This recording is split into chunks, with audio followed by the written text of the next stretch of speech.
எனக்கு அருமையானவர்களே, ஆண்டவராய் இயேசு கிறிஸ்துவின் இனிய நாமத்தில் மறுபடியும் உங்களுக்கு என்னுடைய வாழ்த்துக்களை தெரிவிப்பதில் மகிழ்ச்சி அடைகிறேன். தேவன் நல்லவர். அவருடைய கிருபை என்றென்றைக்கும் உங்களோடு இருந்து உங்களை தேவன் தாமே ஆசீர்வதித்து நடத்துவார். தேவன் மாறவில்லை, அவருடைய வாக்குத்தத்தங்கள் மாறவில்லை, அவருடைய வல்லமை மாறவில்லை. தேவன் இன்றைக்கும் அற்புதங்களை செய்கிறார். ஆம், எனக்கு அருமையானவர்களே, இந்த நாட்கள் எத்தனையோ ஜனங்கள் வியாதிகள், வேதனை, சஞ்சலம், தவிப்போடு கூட காணப்படுகிறார்கள். அவருடைய வாழ்க்கையில தேவனை நம்பி வருகிற போது, தேவனை தேடி வருகிற போது, தேவன் தாமே இந்த நாட்களில அற்புதமாய் அதிசயமாய் ஜனங்களை விடுதலையாக்குறதை நாம் பார்க்கிறோம். கடந்த செவ்வாய்க்கிழமை அன்று அங்கே ஒரு சகோதரி அங்கே ஆஸ்பத்திரியில் அனுமதிக்கப்பட்டவளாய், ஒரு அசுத்த ஆவியினால் அலக்களிக்கப்பட்டவளாய், கொடிய வியாதியின் நிமித்தம் அவள் 4 நாட்கள் ஆஸ்பத்திரியில் அனுமதிக்கப்பட்டிருக்கிறார். கடந்த வருஷத்திலிருந்தே அவளுக்குள்ள ஒரு பொல்லாத வியாதியும் அசுத்த ஆவிகளின் போராட்டங்களும், 4 மாதமாக பல விதமான வியாதிகளோடு அவள் தவிப்போடு வாழ்ந்திருக்கிறாள். கிட்டத்தட்ட 4 நாட்களுக்கு முன்னாகவே 2.5 லட்சம் ரூபாயை மந்திரவாதங்களுக்கு கொடுத்து தங்கள் பணத்தை இழந்து போய், அந்த மந்திரவாதத்தில் எந்த மாற்றமும் இல்லாமல் ஆஸ்பத்திரியில் அனுமதிக்கப்பட்டாள்.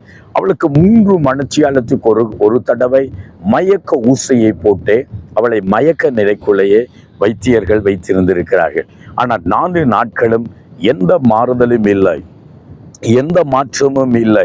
அவள் ஒரு அசுத்த ஆவியை போலவே அவளுடைய வாழ்க்கையில பலவிதமான செயல்பாடு உள்ளவளாய் காணப்பட்ட போது, நம்முடைய திருச்சபையை, நம்முடைய ஊழியத்தை குறித்து கேள்விப்பட்டு ஆஸ்பத்திரியில இருந்தே ஒரு ஒரு ஒரு மரித்து போன மனிதனை சவத்தை எப்படி கொண்டு வருவார்களோ அப்படியே அவர்கள் சபைக்குள்ள மயக்க ஊசை போட்டு அனுப்பி வைத்திருந்தார்கள்.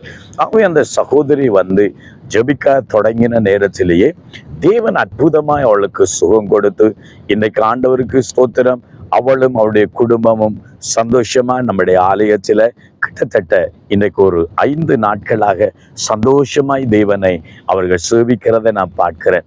தேவனுடைய வல்லமை மாறவில்லை.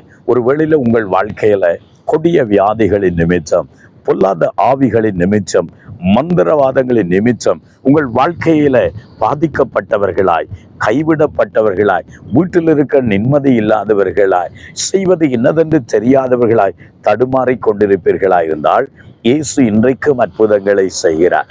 இயேசு அற்புதங்களை உங்கள் வாழ்க்கையில செய்வதற்கு நீங்கள் ஒன்று செய்ய வேண்டும். ஆண்டவராய் இயேசு கிறிஸ்துவை மாத்திரம் விசுவாசியுங்கள். ஆண்டவராகிய இயேசு கிறிஸ்து இன்றைக்கும் அவர் அற்புதங்களை செய்கிறார். ஒரு நாள் ஒரு தகப்பன் ஒரு மகனை இயேசுவின் இடத்துக்கு கொண்டு வந்தார்கள். அங்கே அவருடைய முதலாவது சீசரிடத்தில் கொண்டு வந்து அவர்களுக்காக ஜெபிக்க சொல்லியிருக்கலாம். ஆனால் அந்த அசுத்த ஆவி அவனை விட்டு விலகவில்லை. இயேசுவினிடத்தில் வந்து சொல்லுகிறான், உம்முடைய சீசரிடத்தில் கொண்டு வந்தேன், அவர்களால் என்னுடைய மகனை குணமாக்க முடியவில்லை, அசுத்த ஆவியை துரத்தவில்லை என்று சொன்ன போது இயேசு கிறிஸ்து அவனுடைய அவிசுவாசத்தை குறித்து கடிந்து கொள்கிறார். இயேசு கிறிஸ்து அவனை பார்த்து அவனுடைய அவிசுவாசத்தை கடிந்து கொள்கிற போது ஆண்டவரிடத்தில் கேட்கிறான், ஐயா, நான் என்ன செய்ய வேண்டும் என்று.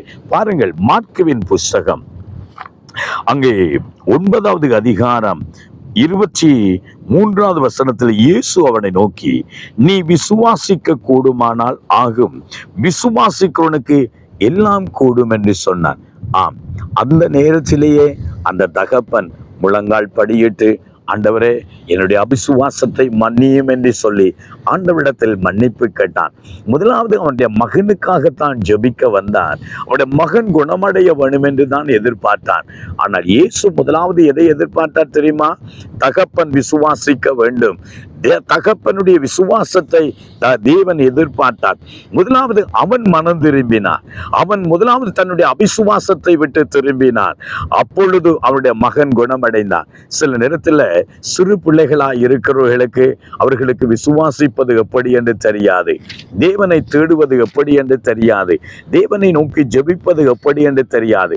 அந்த நேரத்தில் பெற்றோர்தான் முதலாவது தங்களுடைய பிள்ளைகளை குறித்து அவர்கள் விசுவாசம் உள்ளவர்களாகி தேவனிடத்திலே அங்கே ஜெபித்தார். தேவன் அவர்களுக்கு இறங்கி உதவி செய்ய வல்லவராயிருக்கிறார். எனக்கு அருமையானவர்களே, இன்றைக்கும் ஆண்டவராய் இயேசு கிறிஸ்துவை நீங்கள் விசுவாசிக்கிறீர்களா? இயேசு உங்களுக்கும் உங்கள் குடும்பத்திற்குள்ளும் ஒரு அற்புதத்தை செய்வார், விடுதலை கொடுப்பார், உங்களை ஆசீர்வதிப்பார். நான் ஜெபிக்கட்டுமா? வியாதி படுக்கையில் இருக்கிறீர்களா? கைவிடப்பட்டவர்களாய், மருத்துவத்தில் தோல்வியுற்றவர்களாய், மந்திரவாதங்களால் பாதிக்கப்பட்டவர்களாய் இருக்கிறீர்களா? இன்றைக்கு இயேசு உங்களுக்கு விடுதலை கொடுத்து உங்களை ஆசீர்வதிப்பார். ஜெபம் பண்ணுவோம். எங்களை நேசிக்கிற எங்கள் தகப்பனே, இந்த செய்தியை கேட்கிற ஒவ்வொருடைய உள்ளத்திலும் விசுவாசத்தை தேவன் கொடுப்பீரார். யார் யார் ஆண்டவரே வியாதி படுக்கையில, தேவைகள் மத்தியில, போராட்டங்கள் நடுவில, பிசாசின் பிடியில கட்டப்பட்டவர்களாய் இருக்கிறார்களோ, தேவன் அவர்களை விடுதலை ஆக்குவீரார், விடுதலை ஆக்குவீரார். இயேசு கிறிஸ்துவின் நாமத்தினால் உடைய பிள்ளைகளை குணமாக்கி அற்புதம் செய்யுங்க. விசுவாசிக்கிறவர்களுக்கு எல்லாமாகும் என்றபடி இப்பொழுதே ஒரு வல்லமை உடைய பிள்ளைகளின் சரீரத்தை தொடுவதாய், பொல்லாத ஆவிகள் விலகுவதாய், கட்டுகள் அகண்டு போவதாய், இயேசுவின் நாமத்தினால் ஜனங்கள் சுகமடைவார்களா? அன்பு கரத்துக்குள் ஒப்பு கொடுத்து இயேசுவின் நாமத்தில் ஜெபிக்கிறோம் ஜீவனுள்ள நல்ல பிதாவே, ஆமென், ஆமென். எனக்கு அருமையானவர்களே, இயேசுவை விசுவாசியுங்கள். இன்றைக்கும் இயேசு உங்களுக்கு அற்புதம் செய்வார். God bless you.